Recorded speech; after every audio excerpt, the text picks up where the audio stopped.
This woman is the epitome of wealth and privilege. She's been given chance after chance after chance that normal business owners and entrepreneurs, people that want to build something, many of them will never be afforded any of those chances, not even one of the 50 million that she's been given in her lifetime.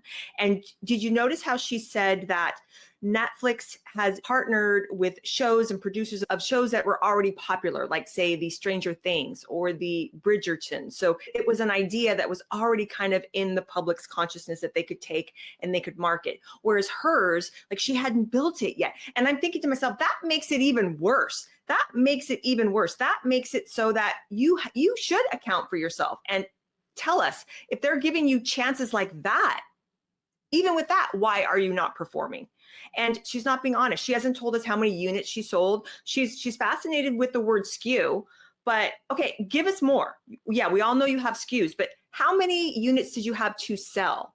Maybe we could learn something from that. She gives us, it's all these surface platitudes. It's just floating and all underneath, which is what we want to get into. We want to find out, and she won't tell us. So when she talks about how Netflix took a gamble on her, even though she didn't really have a brand identity yet, for me, that makes it all the harder to digest, so to speak, because it's like, then why are you being given all these chances? Hi, Jen. How are you, sweetie? Hi, I am so good. How are you, Miss Paula? I am doing very well. How was your vacation? It was wonderful. I got a notice about a twerking video, which I watched and then promptly ignored. Oh my God. You know, it's like Meghan Markle is the gift that keeps on giving. And it's got to be said, she's persistent. What do you make of the Meghan effect? I think that the Meghan effect was only in effect for 18 months when she was in the royal family. I think after that, it just really started to go down. And we can get into it, but I find she's such a walking contradiction, Paula. What do you think of this podcast? Good or bad? Well, I have a post that I wrote immediately after I watched it. Can I read it to you? Oh, don't ever ask me that. Just go ahead and do it. I will read it. It said, looks like Meghan is back again, participating in the prove it game that she says she refuses to engage in. My opinion on this latest PR is that it's just another hug session of an interview. And of course I have to bring God in here. Continue to pray for this lost woman. This is 11th hour facade management. It's damage control at its finest. And at that point, when I wrote it, people were saying in the comments that they were deleting negative comments almost as fast as they were popping up. But now I've noticed this morning that they cannot keep up.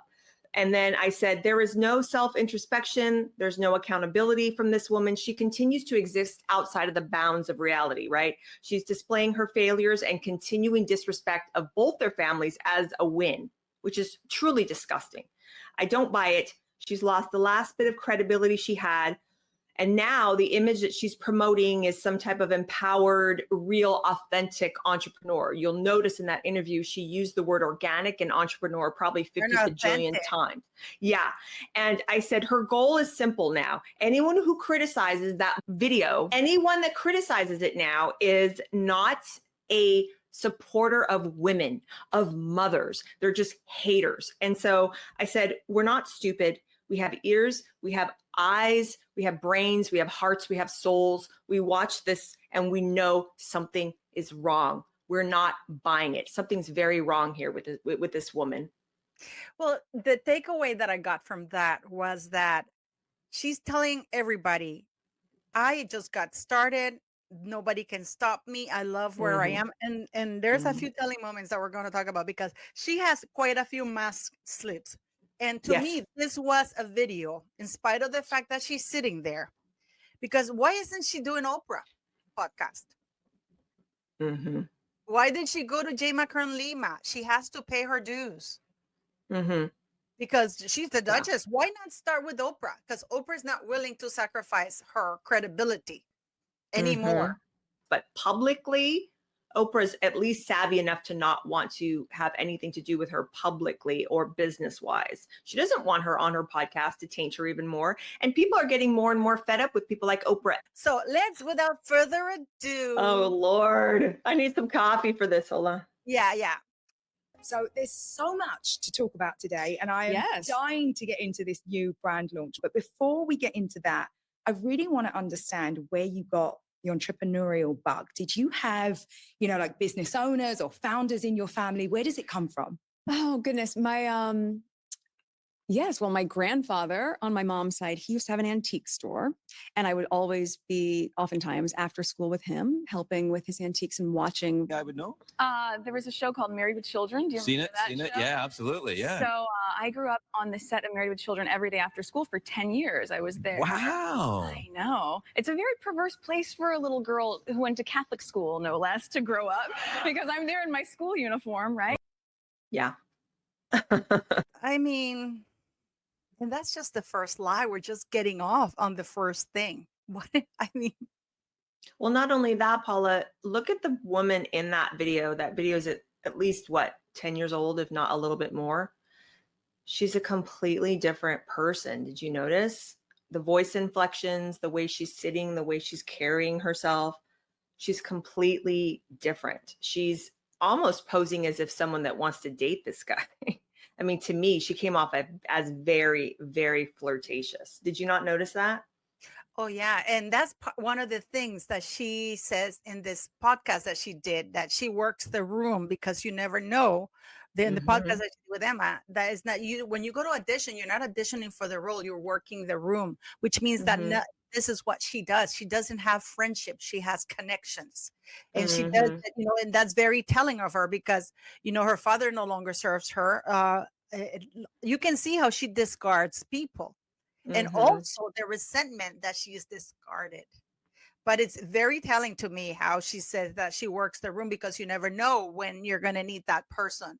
So she has no legitimate friendships. I mean, it is absolutely terrible. But so yeah, well, she might work the room, but she's not keeping track of her personalities or her narratives. She looks like a completely different person. And yes, of course, you can give someone the benefit of the doubt and say, as you get older, you mature.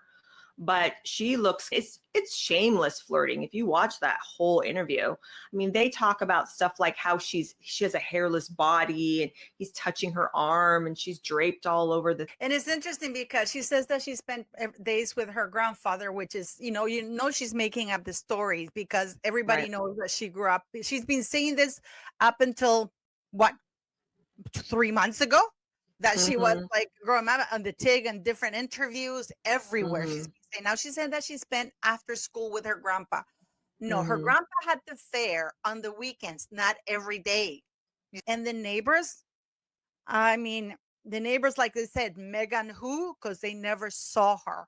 But we're seeing right now the narrative that she's putting. And this is just starting the podcast. I mean, and it's rewriting history for sure.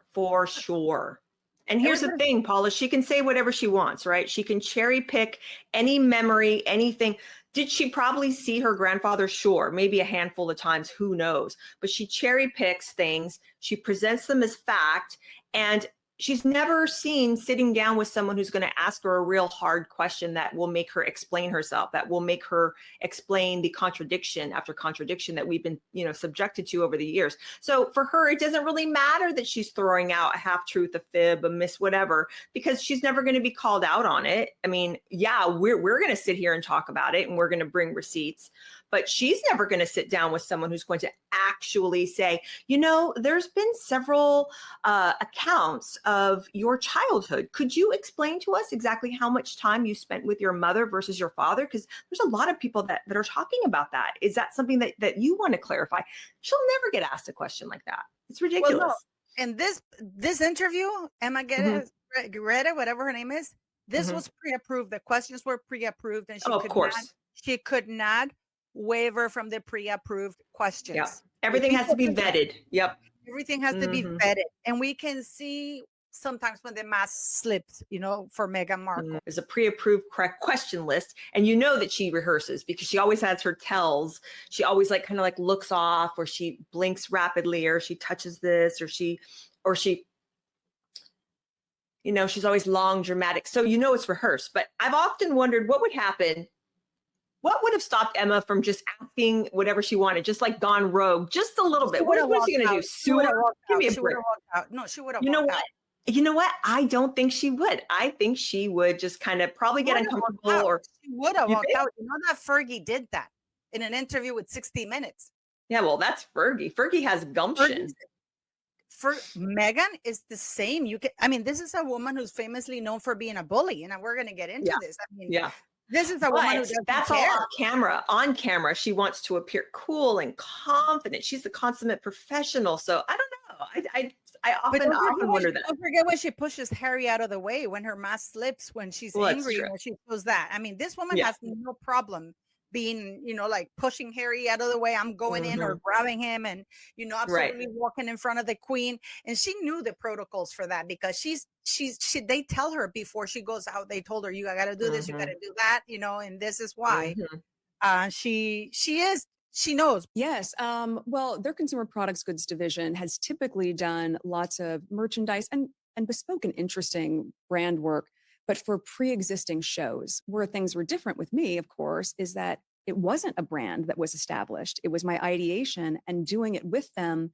We're developing it as we're going, building the plane and flying it at the same time, but you're still in the building phase. You just don't get to build in quiet. Well, it's a gift and a curse, right? It's one of those things where there must be a part of you that's like, great, there's an interest in what I'm doing, but there's also just such scrutiny in what you're doing. There's a lot of focus on every detail and every moment of quiet. But at the same time, what a blessing that it creates and generates so much buzz and so much interest.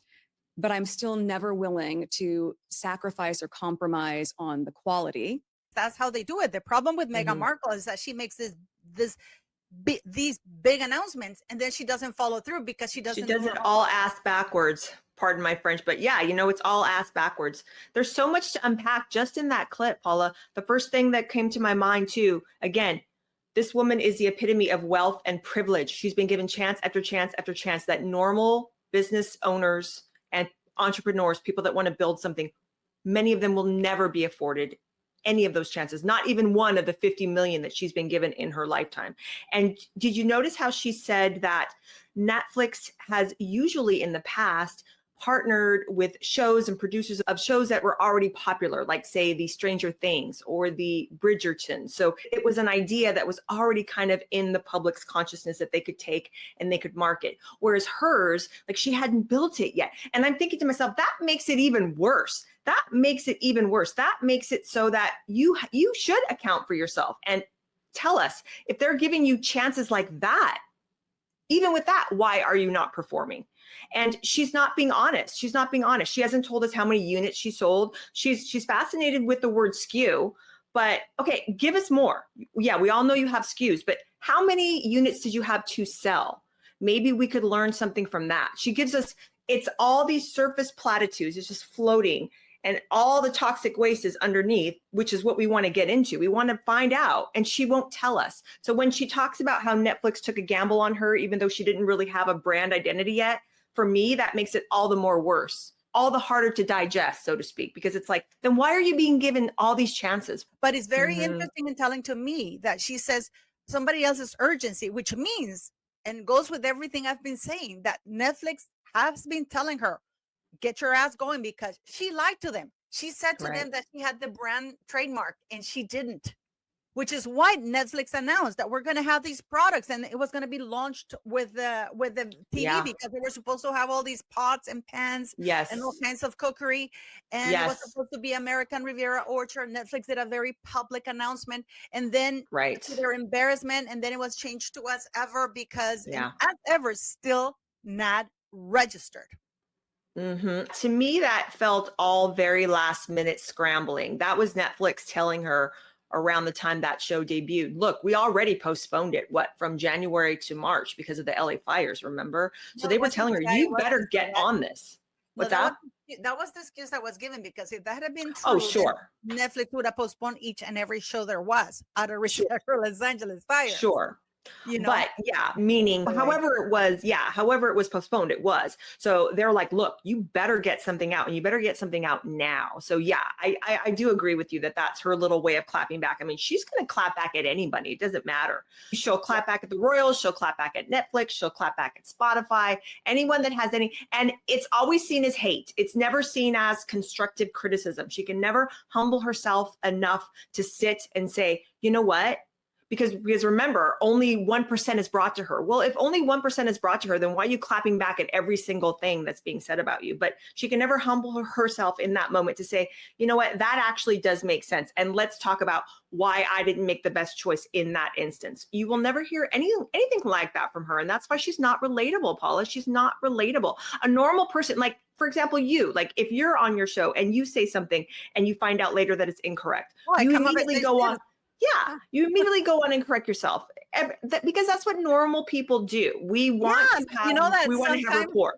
To give you an example, I said in one of the latest thing about the birth of the eggs that was the 8,000, but I was thinking of something else when I was saying, and it's 800, and then I left it in the comment, and when I realized it, like, and then I have a video that I did on Netflix, and I kept talking season 9, and I meant season 8, but for some reason, this is one of my earlier videos. I kept saying when Netflix bought the streaming rights for Suits, and they didn't sell season 9. I was like, it was season 8. It's just because Suits went up to season 9 that it got stuck in my head. Well, but then okay, you just proved my point. Yeah, you just proved my point, Paula. Something as minuscule and tiny as that, you catch it after, and you immediately look. I meant to say 8, not 9, because that's what normal people do. Yeah, because that's what normal people do. We want to establish, and then we want to maintain credibility. And everyone has their opinion, and we state this is our opinion. But if we do say something that we find out is incorrect, a normal person goes on and says, look, I said this and that was incorrect. And, yeah. Well, never complain, never explain. She can never ascribe to that because she doesn't have the mindset of a dignified royal. But maybe she wouldn't be in the prove it game or feeling like she has to explain herself all the time if she wasn't constantly hurling accusations at others. If you're going to do that and you're going to put that out, if you're going to put that out in the public domain, there are people that are going to clap back. And I think there's such a fierce loyalty to the royal family because we know that they will not speak publicly on this, because not only is it beneath them, but it's not what they're about. They don't feed into tabloid culture. They don't want a foot in that culture. They're there for philanthropic efforts and to maintain the dignity of the nation, of the United Kingdom, all of that. So if she doesn't want to be in that game, then stop hurling baseless accusations that aren't provable. You can't call people the R word and then just expect that to go away. And you know what's so funny? People, I have the Sussex squad that comes to my thing saying that I'm racist. I mean, I'm a mixed race, and I am darker than Meghan Markle. Like, it's just that I don't blackface myself. You don't bronze yourself up? No, but and right now, well, first I have lupus, so I can't be in the sun very much. But but the thing is, though, when I'm in Norway or in Canada in wintertime, I look like a ghost. But Meghan Markle also is very, very white looking. She even has freckles, because this woman failed as an actress, failed as a daughter, is a failure as a mother, is a failure as a human being, is a failure at any business, because her business hasn't gotten off the ground, guys. It hasn't. We know that Netflix has massaged the numbers. For example, here she says that Netflix does this with established brands. But it's the first time they've done it with her. But she fails to mention, she omits to say that the reason why they're doing it with her is because of the royal status and her links to the royal family. So she omits to say that, which makes people wonder, why did they give it to you, Meghan? It's not because you're talented. It's not because you're talented. It's not because you're clever. Why did they give it to you? You're not a successful actress. Well, they gave it to her because this is the latest iteration of her newest persona, the female entrepreneur. She is just out there. She's a champion for women. And if you criticize that twerking video, if you criticize her, if she has a couple of, stumbling blocks with this as ever, you're just not a supporter of women, Paula. You do not support her. You don't support her authenticity either. And I think that's why she used that word 25 million times in this podcast, because she's trying to justify that twerking video. Yeah, okay? The whole thing, the only reason why Meghan Markle is on Netflix and they're giving her because of her title. Because of her husband's title. She herself doesn't have a title. She gets to use her husband's title and her ties to the royal family. That is the only reason that she omits to say. And then what's her name doesn't ask her, why do you think they're giving you this opportunity? Right. Because she has to justify her existence in that answer, and she can't answer it. I mean, she can answer it, but she doesn't want to answer it because it doesn't sound good. It doesn't look good. It's going to admit an inconvenient truth that she doesn't want addressed, which is that she's nobody without the royal family. So let's get going with this. Think about it. With this partnership, do you think it brings more scrutiny, or is it all upside? I don't think it brings more scrutiny. I think it certainly brings more attention and curiosity. If the show doesn't continue, it will just, I'm assuming that the brand just continues to grow. You can get it really right. You can get it really wrong. God knows I got it wrong enough times. Oh my good. Yeah, certainly for me, there was such a sense of desperation to just get something done that the first person that was like, hey, we believe in you. I was like, great, me too, let's go. And there were parts of it that were good and parts of it that, let's. When she said desperate, did you see her face? She didn't like that. She doesn't want desperation equated with her brand. And Emma's at least being real in that moment, saying when Emma was trying to get backing and trying to get help and whatever, she was a bit desperate to partner with anyone that would agree to believe in her idea and fund her. And when she used that word desperate, you can immediately see her, because that is also one of her tells. She always says, oh, how interesting. That might have been for, true for you, but it's definitely not true for me. Yeah, I'm not desperate. It's interesting because I didn't have to go through those struggles because, I am Rachel Meghan Markle. Interesting. Yeah, because she's privileged. And she's bored. You can say, she blinks it. And it's like, it's interesting because I don't have to go through that. I just click, but no longer, because Netflix is not renewing everything. Yeah. And did you catch there when she says, even if the show doesn't go on, will the brand still go on? Yeah. Because Netflix, guys, is not renewing the contract. Because why not? I mean, Netflix renews contracts that are successful.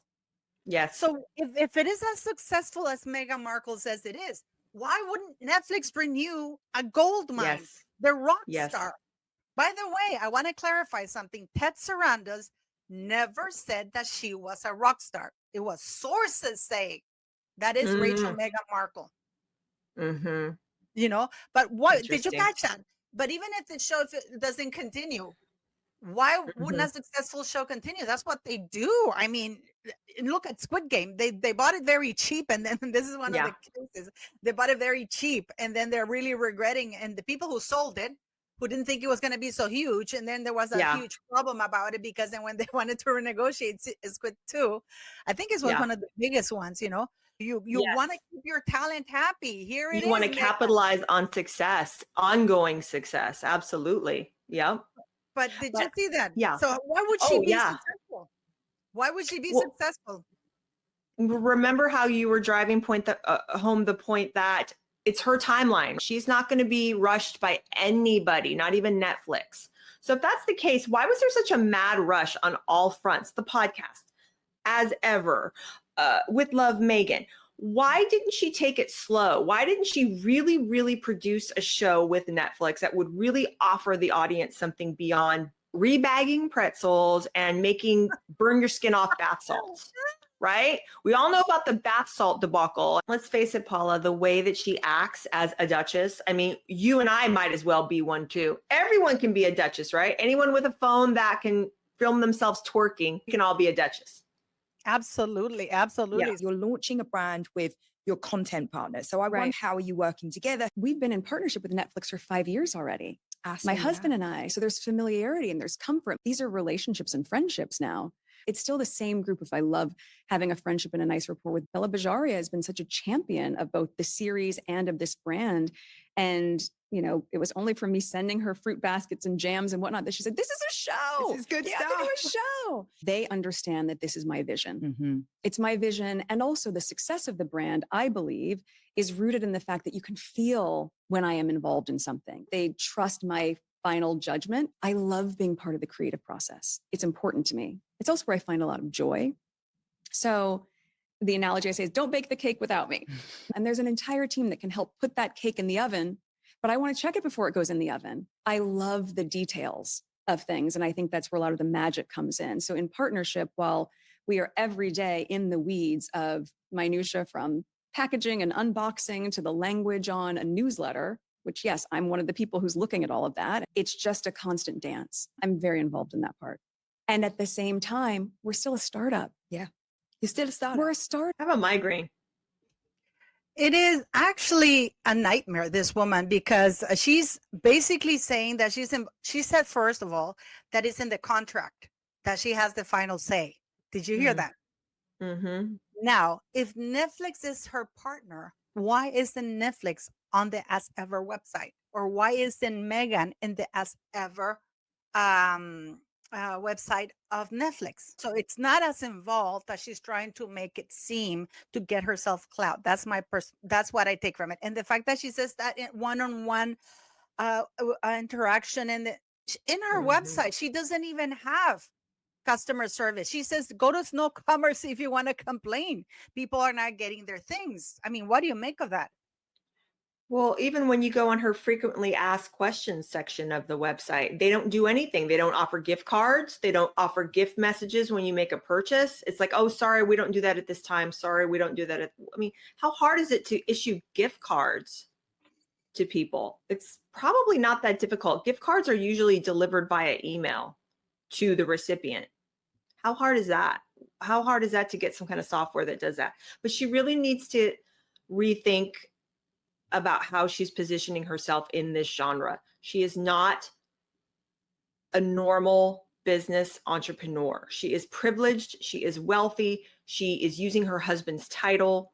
So on one hand, she's trying to portray herself as a startup. She's learning as she goes. Please give her grace to learn and all this. But then she's also throwing in our face that, I've been partnering with Netflix for 5 years. I've had a relationship with them for 5 years. Well, be honest with us. Why do you have a relationship with them? Because of your wealth and because of your privilege and because of your husband's title. There are these two conflicting narratives that do not work. She did that also in her Confessions podcast. She would constantly remind the audience, I'm in building. I'm just, in my ideation phase. That's also a real tell that she's very insecure about how the business is playing out, because people are smart or savvy. We are watching and we are scrutinizing. And then did you also notice when Emma said, do you feel that it's this level of scrutiny or whatever she had said? And she was like, oh, it's such a blessing. She's always trying to reframe all the negatives as a positive, when in all actuality, if she wants to start being likable, she could have said something to the effect of, yes, I know I've been getting a ton of scrutiny and I've been making mistakes. Or it never dawns on her to think, why is she getting that scrutiny?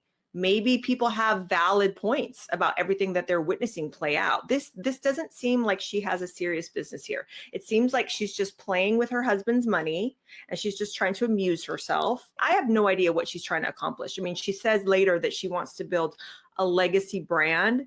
I don't see As Ever as being a legacy brand, especially if you can't restock within weeks or days of it selling out. How serious are you about building a legacy brand? She's talking about more SKUs. And I'm like, I said it in one of my videos probably about 2 months ago. I said, you cannot tell me in her heart of hearts, when she was dreaming about world domination, it all was about jam with little cloth hats on it. Okay. No. Sprinkles. Flour sprinkles. Yeah. Flour sprinkles. But it's not jam, it's a spread, remember? Yes. And she keeps saying jam. That's another thing. How intimate and into the details are you with your own products if you're not even labeling it and speaking of it correctly? It's a spread. To me, it looked like a freaking sauce, if you want to be honest. And not only that, it's also that the labels are not correct. The label is not FDA approved, which you need in order to sell mass distribution, which I've done tons of videos about it, So let's continue. Is there any part of you that feels any sense of imposter syndrome? Do you ever sit back and get overwhelmed by how big the opportunity is and then, pedal back from anything that might be? I don't. I think that I've always had a very entrepreneurial spirit, as we talked about, but equally, I enjoy being in a position of having a strong team around me, being able to help guide that team as a whole. I have certainly navigated through things that can in some ways feel bigger. New learns. I love learning something new all the time. I don't feel imposter syndrome. I feel like I'm exactly where I'm supposed to be right now. Right? I feel like to some extent, we're all making it up as we go along. In order for Meghan to feel imposter syndrome, she would need to have achieved a high level of success and be very competent, which she's not. Mm-hmm. That's what it means, because it's the fear of exposure at its core. Is the fear of being discovered as a fake or not deserving of their position or success. I think that she misunderstood it as though you impersonating somebody else, that's because if not, she would have understood that she has just been called a successful person. Well, she just heard the first word, imposter, which she does not want to be associated with. So that's why she has to poo-poo it and say, no, I've never felt that. She's not really thinking it through. But also some people that are very self-effacing will say, I felt like a little bit of an imposter. For example, when you start up a YouTube channel, I mean, I know I felt this, I'm sure you do. You start making videos, you start putting things out there and you're thinking, who the hell's going to want to watch me talk? Even if she came out and said, I do have self-doubt. Yeah. That's actually real authenticity, to say I have self-doubt, to say, will anyone want to even buy this? I mean, I personally think that she chose jam just to kind of stick it to the royal family. Again, I've never maintained that she wanted anything to do in the consumable area, as she calls it, because it seems to me like it's something that's very difficult to bring to market. She's always talking about how, if the berries are affected or this is affected, everything's affected. Well, then why wouldn't you want to go into clothes or beauty? Yeah, and the royal family has already proved that they can do that type of product and do it well and have it be successful. And all profits go 100% to charity. You don't see her even offering one thing on her website for sale that says 100% of the proceeds of this tea or this particular blend goes. No, you will never, ever see that. I mean, I'm not saying that she has to, but I mean, Well, especially wait a when minute. She does, because she's been saying that she's such a humanitarian. This is true. Yeah. Herself to the world as a humanitarian. I always maintained that she never wanted to do the jam. It's just something else to put in her resume. Yes. And to me, that scarcity thing that she did is because no huge brand wants to work with her. Dior doesn't want to work with her, not even L'Oreal. Because you see, by her saying that money is not a thing, she doesn't want to admit through that entire podcast that she wants the money and she needs the money. Yeah. And that is the worst part of it. Any honest business owner or entrepreneur is say, of course I want my products to be successful. Of course I want to make money. She can't even bring herself to say that. But this whole thing, when she's describing her product, and do you notice it seems like feigned enthusiasm. It doesn't seem real. I don't think that she's very excited about this jam empire that she's trying to build. Well, let's call it spread. She doesn't seem, it all seems very performative to me. Wouldn't you agree, Paula, that it doesn't seem like she's very excited about these products? She's trying to act like she's excited because that's all she has to work with right now. And the reason why she should have been humble and say, yes, I do have a little bit of an imposter syndrome, because you know what? I am fully aware that we're not for the fact that I married my husband.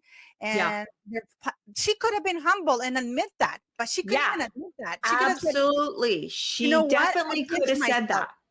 And people would have, you know what? People would have said, you know what? I do, because I pinched myself, because I'm fully aware that the only reason that I'm able to have this platform is because of the men I married, because the royal family, my association to the royal family, that I'm able to have this reach. It's something that it was given to me, or I got global access instantly when I married my husband's family and to my husband's family. But she couldn't even say that, could she? She can't say that. How many other successful entrepreneurs and business owners out there who started out being known for one thing exclusively, and then they had to prove themselves in another capacity when they were developing their products. She could have even have said, everything that I've been through with the royal family, all the controversies, but now I have to prove myself in a different capacity. And that's what I'm dedicated to. I'm dedicated to that. She can't even say that. And remember when she said that, oh, she said she doesn't have regrets. She has regrets, but don't forget, people like her, I believe she's a narcissist. Narcissists lie to everyone else,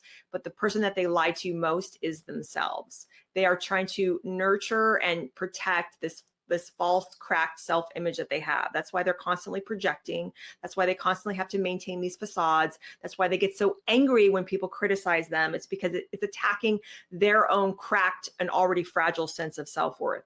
Because think about it, narcissists don't have self-worth. If they did, she wouldn't be engaging in the prove it game all the time. You know, she knows that people are saying that she's in the prove it game. That's why she mentioned that to Jamie Kern. She participates in it constantly because the narcissistic urges in her cannot let that stand. If there's any type of criticism, she has to address it. She has to. And not only that, Paula, but she was going to hit the ground running. She was going to be working for the Commonwealth. She was going to uphold the values of Her late Majesty's love for the Commonwealth. I mean, the Commonwealth was her late Majesty's baby. That was her life's work. She was going to be vice president. She was going to do all these things. So she's gone back on that. That is just a faded thing that's now a dumpster fire, right? So that's she another can't even lie. Yeah. So you see, she can't even admit that the only reason, because let's face it, the only reason the entire world knows about her, and we're talking about her, is because who she married and the platform that family gave her, for better or for worse. She got access to that platform, and the only thing she's done is trash it. Imposter syndrome is when you're posturing as though you know everything. You don't need to posture as though you know everything. It is perfectly okay for me as the founder and the owner of this company to say, sorry, what does that mean? Yes. Can you help me understand that? People that have imposter syndrome, Paula, they're paralyzed by their insecurities and by their own indecision. Then again, this is reaffirms that she doesn't know what imposter syndrome is, because imposter syndrome is when a very incredibly successful person feels they don't deserve that. It's not that they don't know. And they're constantly second guessing themselves, even though they are competent. Yeah.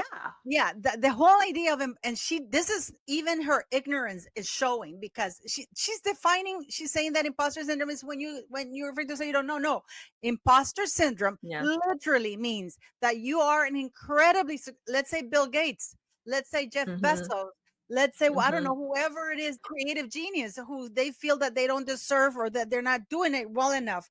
That's what it means, that you're an incredible, successful person, but you don't believe that you are. So Meghan Markle clearly, I mean, her ignorance is beyond the pale. And the fact that Emma didn't correct that and say, no, Meghan, actually, what it means that you're an incredible, successful person, and you feel that you don't deserve that success for whatever reason, and you second guess your decisions. You are successful, but you don't feel that you've earned it, or that you're good at it, or you're still doubting yourself. Be honest about it. It's okay to not know everything. Yeah, that's part of the beauty of it. We know with Meghan, she hasn't been able to be successful because she can't hold staff, because we know the bullying allegations that are happening.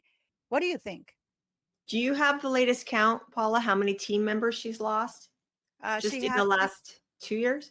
Oh, in the last 6. Well, without counting the 28 producers, because the reason why she lost that, is about 31, I think, and she just lost 6 from the ones she just hired in April.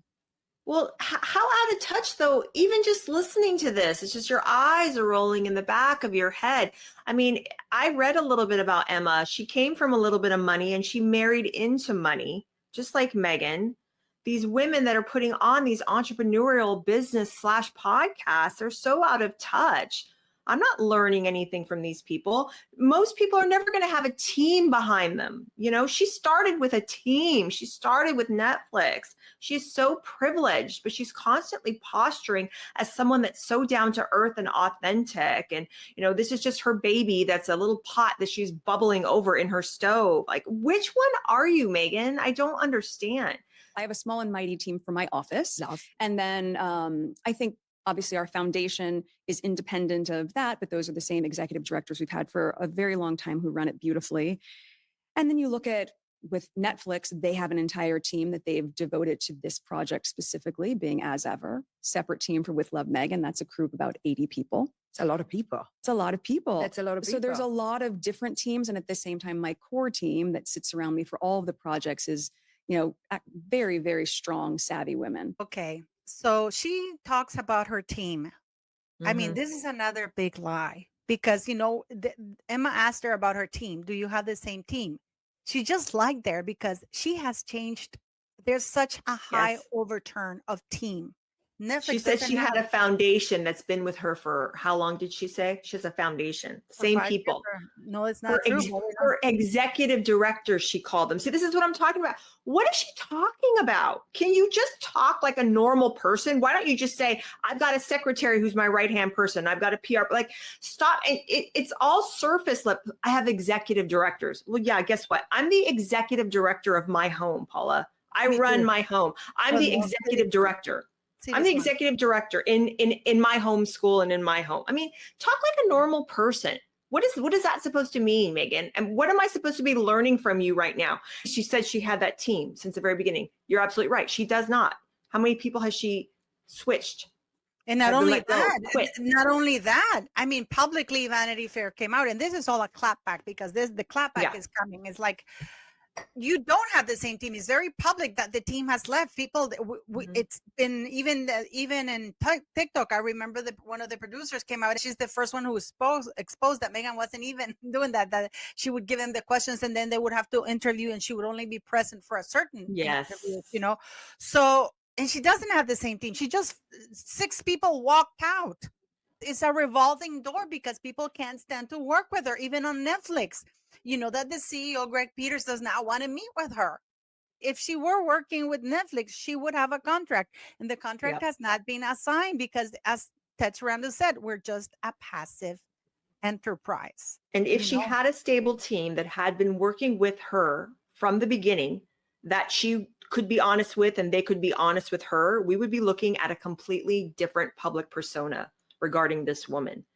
She cannot humble herself to take business advice from anybody, even seasoned industry professionals. That's evident. She might have a team, Paula, but she doesn't listen to anybody on her team. I always think of her and Harry sitting at that table, when they have that shared table that they have with their laptop side by side. That's what I think of. She's ground zero, and it's all the Meghan show. So it doesn't matter who's advising her, who's on her team. That's why the messaging has been so inconsistent over these years. That's why the persona is constantly changing. Are you a duchess? Are you a humanitarian?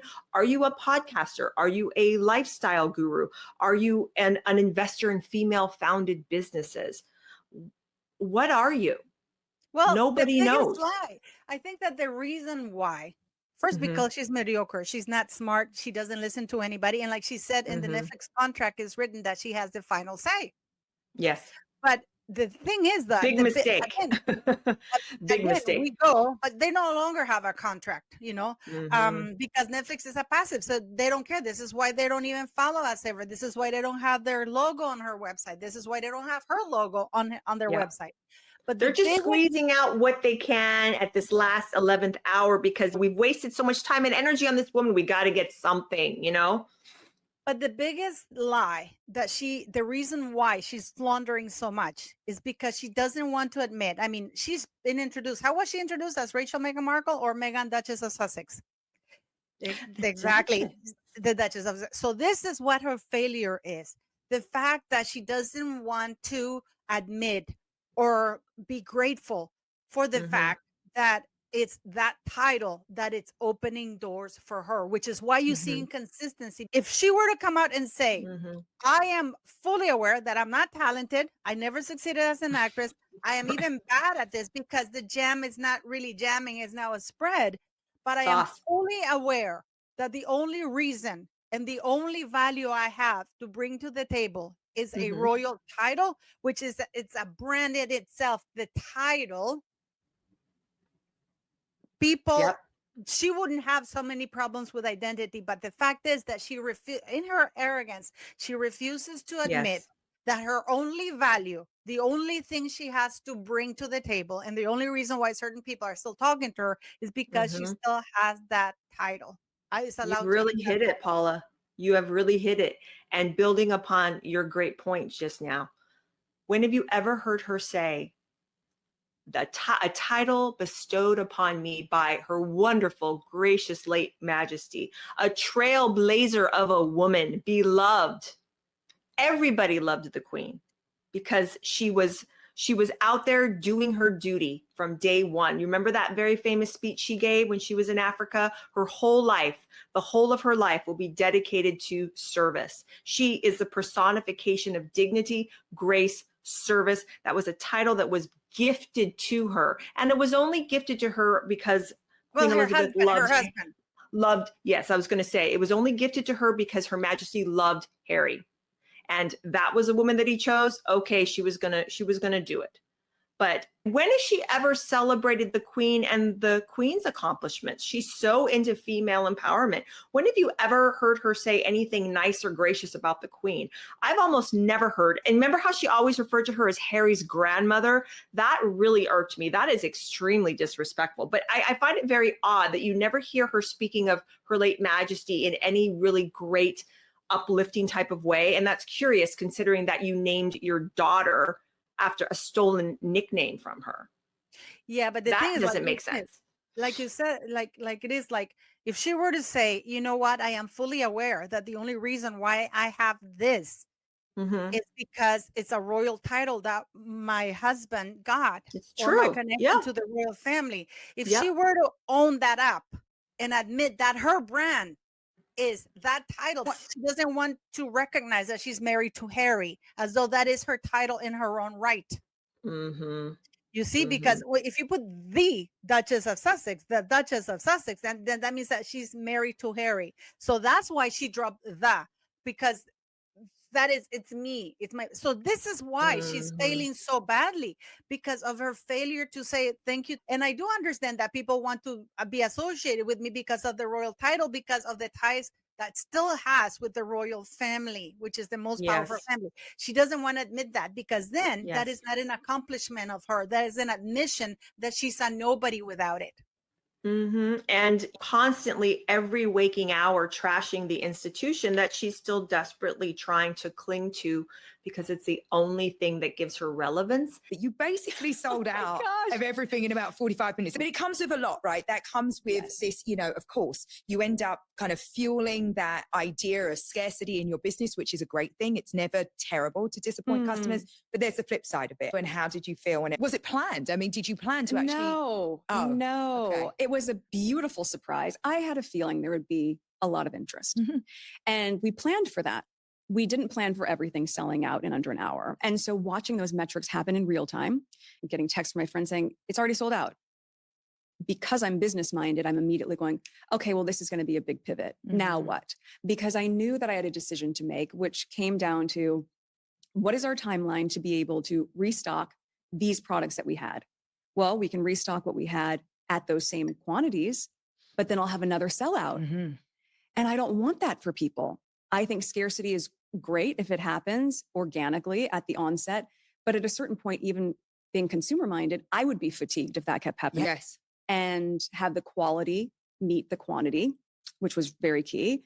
There's decisions to be made. And like, Yes. what can our offering be at this point that is larger than what sold out in that first run? So as a seasonal drop, I think that was really important to say, let's get it back, but let's get it back in a much bigger way, which is what we've been. If I was the person that waited so long to get that product, do I want to a second go around not be able to get the product? Or do I want to be able to buy it and share it with all my friends? Put yourself in the position of your customers and just listen to your intuition. Yes. It will never serve you wrong. So at least not in my experience. Yes. Well, and also trying to make sure you have all the metrics and all the learns that you can. It's hard to learn from your business when it's like that, but really good problems to have. I Good think. problems to have, champagne problems, as they call them. Absolutely, and, they are. The world is learning with me in real time. We're learning together. There are so many comparisons right now, right? It's like people are saying you're the next Martha Stewart, you're the next Gwyneth Paltrow. So 2 questions. How do you feel about that? I think that's very flattering. Those are incredibly successful businesswomen. So I don't take that lightly. That means a lot if there's any comparison made in that regard. And I also What a bunch of hogwash. I mean, really. I mean, number one, if as a business person, she just contradicted herself. What do Mhm. you mean you don't want to disappoint your customers? Then you build more. So why, if you want to make money and you don't want to disappoint your customers, why haven't you sold more? And second, Mhm. she still, and this is just my take on it, the FDA didn't approve the labels at all, and I've done Mhm. videos about it. So the reason why it's sold is because first, we don't know the quantities, because again, lying by omission, which is why people are saying, Mhm. okay, put out the numbers. Lying by omission. Number two, before the launch, she had requested people send a mailing list so you'd sign up, so she Mhm. would know who she would You'd send be the the first to know. Mhm.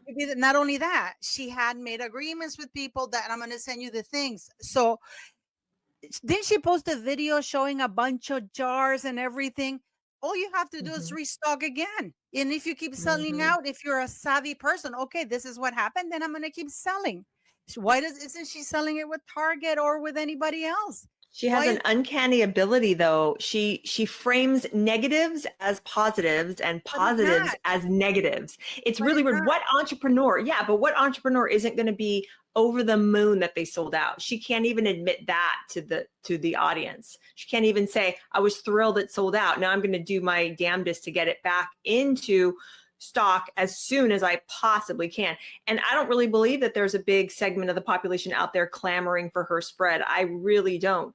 But even that tiny little minuscule audience that she does have that would buy from her, she's already letting them down by being so it's absent. Where are the products? Mhm. Comparing her to Martha Stewart I or have not Gwyneth heard that. Paltrow. No. No, nobody's saying that she is like Martha Stewart or Gwyneth Paltrow. People saying that she wants to be, not that she Mhm. is like. You understand that? You see the difference? Mhm. She's a Mhm. wannabe. Not nobody's saying you are the next Martha Stewart or you are the next Gwyneth Paltrow. People are saying you want to be. Mhm. Have But you see, ever heard? Martha had backlash over the years and dealt with it. Martha went to prison for goodness sake, and look how she's come out the other side. She's, Dance. yeah. So she's not relatable. She cannot relate to people.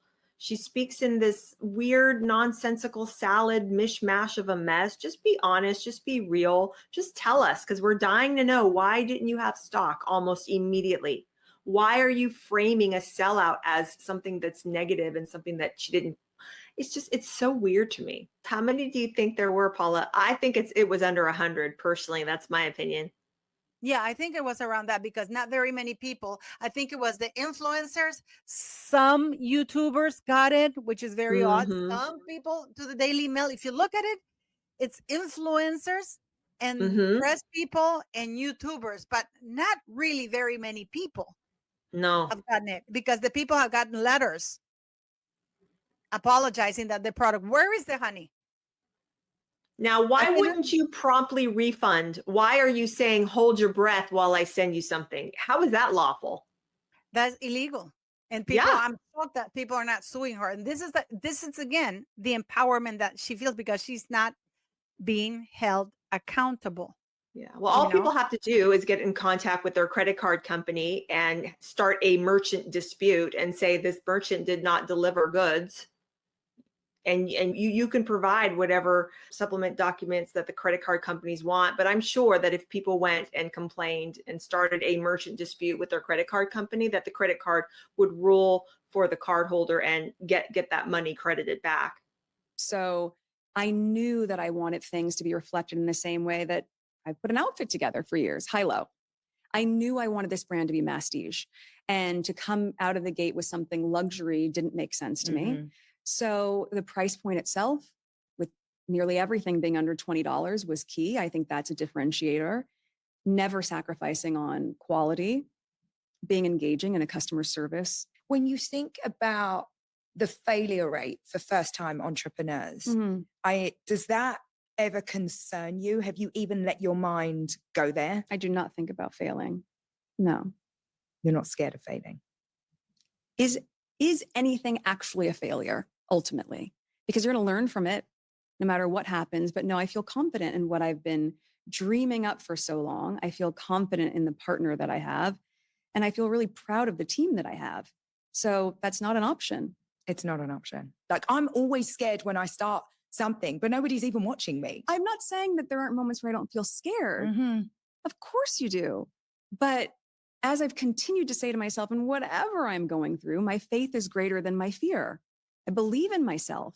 I believe in the team around me. I believe in our potential for success. And is that the same metric that someone else is putting on it? No. For me, it would have been a huge success and not a failure if I was selling my homemade jams at farmers market.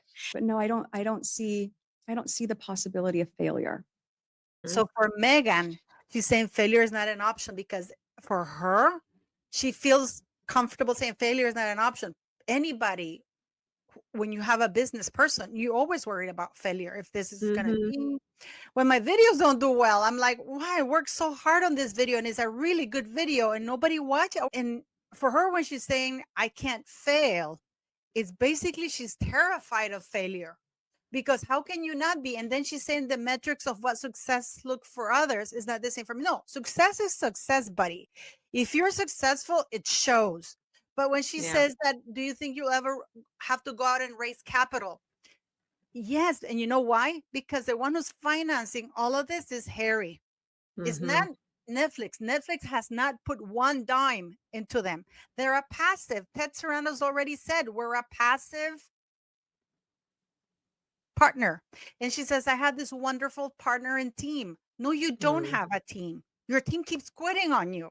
What do you take from that? I mean, I take it like that she's terrified of failure. And it's like failure is not an option. What normal human being that walks the earth wouldn't say that at one point in their life they feared failure? And even more to that, if you've invested your heart, soul, money into a business, that is compounded. Of course, you're afraid of failing. But I guess, again, like you said, if you're playing with other people's money, it doesn't really matter if you fail or not. But of course, any astute business person is going to want to figure out what's going wrong, what's going right, because a lot of people are scraping money, getting one business loan from a bank. That's their one shot. Or they're borrowing money from friends and family that believe in them, that they could take that and run with it. And they've got one shot, one time to prove themselves. She gets infinite amounts of opportunities. She's just, it isn't really a big deal to her, I guess. She's showing her arrogance in saying this, that she's not scared of failure. She wants so desperately to be seen as authentic, yet she's not going to admit a very honest, real human worry, the fear of failure. So she's just contradicting herself on so many points, talking out both sides of her mouth. So I guess if you're a duchess playing with other people's money, you don't care. And if you're a narcissist who can't be told anything, then I guess you wouldn't be addressing failure or seeing that as a possibility, because she can just make a mess and someone else can go in and clean it up. That is the real truth of this woman. But again, she probably also has another fallback plan, right? If they ever do get a divorce, she's going to make sure that she gets everything she can out of him. There was no prenuptial agreement signed, and she's flirted with that idea of, oh, remember, she has some more life to live before she writes her memoir. She's going to write her own version of revenge.